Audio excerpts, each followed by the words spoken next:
Our next awardee, the Outstanding Youth Delegate, Pamir Ehsas, will make his speech. So join me in giving him a round of applause.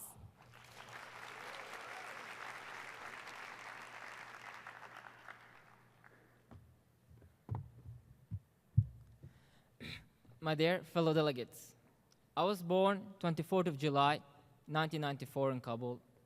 In the midst of a civil war that had reached its destructive pinnacle, millions exodus reluctantly, thousands had perished as the result of yet another ineffectual war.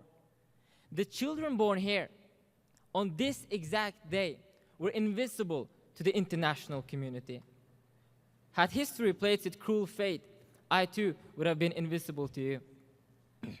My father, a former state attorney, was being persecuted by radical factions, and my family were therefore doomed to underlay a perilous journey from my home in Kabul and ended up in Norway. Growing up in Norway, I was fortunate enough to pursue and fulfill achievements beyond my wildest imaginations.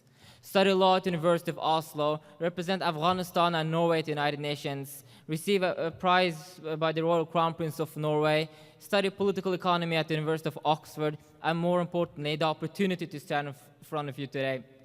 While I'm incredibly grateful for these achievements, I cannot help to feel slightly hollow as well. They remind me of my fellow brothers and sisters, millions of them, whom were deprived of their right to the solace that I had found for myself. Once again, I was reminded that while we are all equals, we have not nearly been granted equal opportunities in life.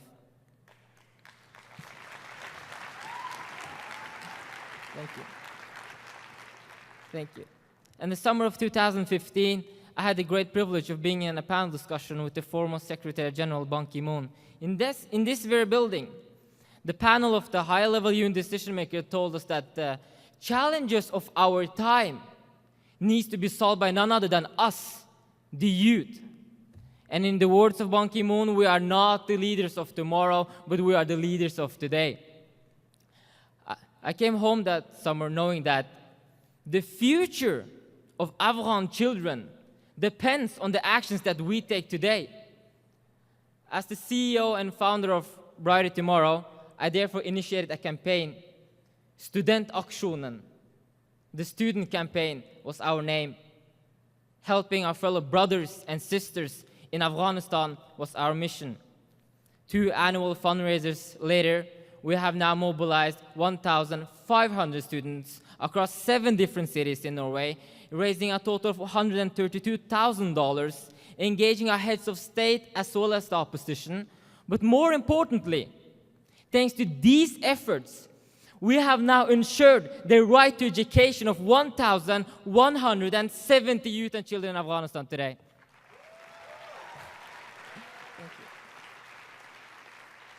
Thank you. And this September, we're aiming at doubling these results. Today, I look over to you, my fellow delegates.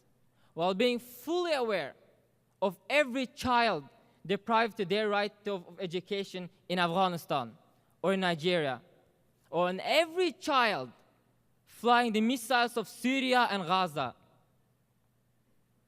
And I urge you, therefore, as a final request, to please stand up as a sign of solidarity with the 600 million youth whom did not get to be here today. So please, if you would stand up. Thank you.